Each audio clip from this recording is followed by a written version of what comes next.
Hey everybody, it's Matthew. Thanks for watching my channel, Giddy Adventures. Today I'm going to talk about a recent trip I did from Slovenia down to Croatia. And the Croatia part is, Croatia's too incredible to squeeze into one video, so it'll be on part 3 as well.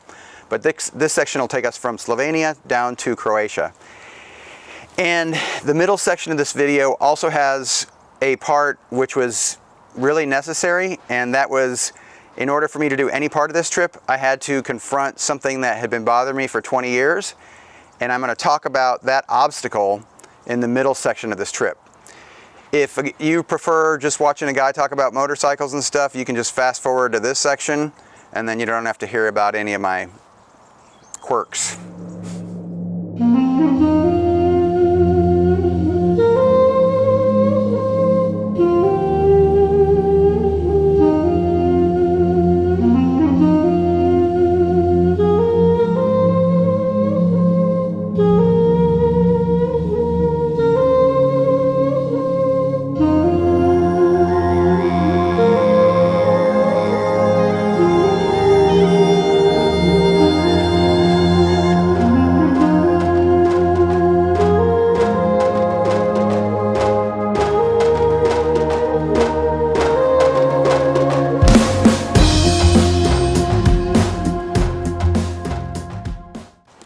So this video is going to be a little bit different than the last one I did on my Eastern Europe thing.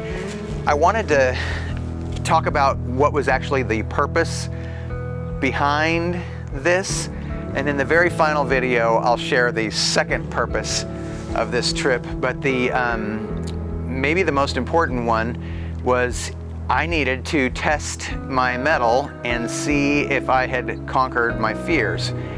And if you're wondering what I'm talking about, I've got lots of video, well, maybe 1 out of every 10 videos I talk about how I have used motorcycling and adventure travel to face my fears.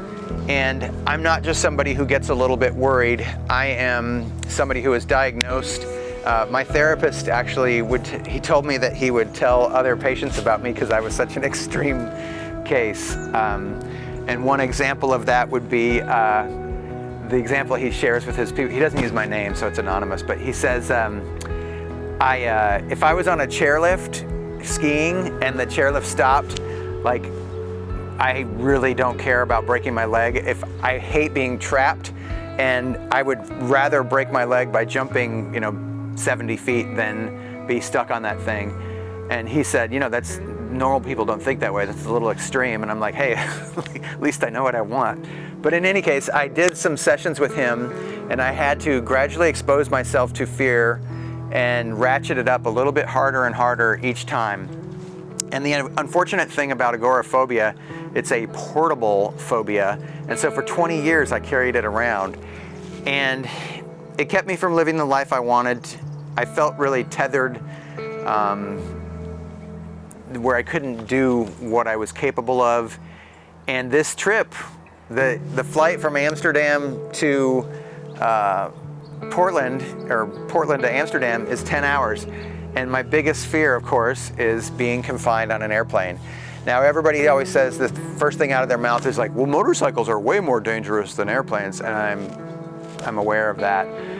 To me, the most frightening part of an airplane trip is when they close the doors until you take off. So I feel confined, and in the past, my lizard brain gets triggered, and I want to run, and my body would react as if there was a rattlesnake in my lap.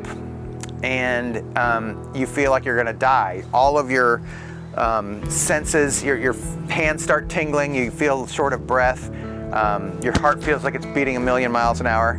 And I dealt with this for 20 years, and it affected all aspects of my life. But after sort of testing myself by going a little bit further and further on the motorcycle, with Gabby helped me do a lot of that as well, and that's in my book, The Topography of Fear. It's an adventure that talks about both the therapy I had and then navigating the Trans-America Trail. There's a website, Topography of Fear, and you can find it on Amazon. So anyhow, this trip was the final test to see if I would be okay. Spoiler alert, I'm okay. So yeah, we made it all the way to Amsterdam, and I didn't have one moment of panic. And I worked for a long time on this thing, and it was scary as hell. I had to go into caves where it got smaller and smaller and smaller, where there's barely enough room to sit up. I had to do some weird stuff in a therapist's office that really scared me as well.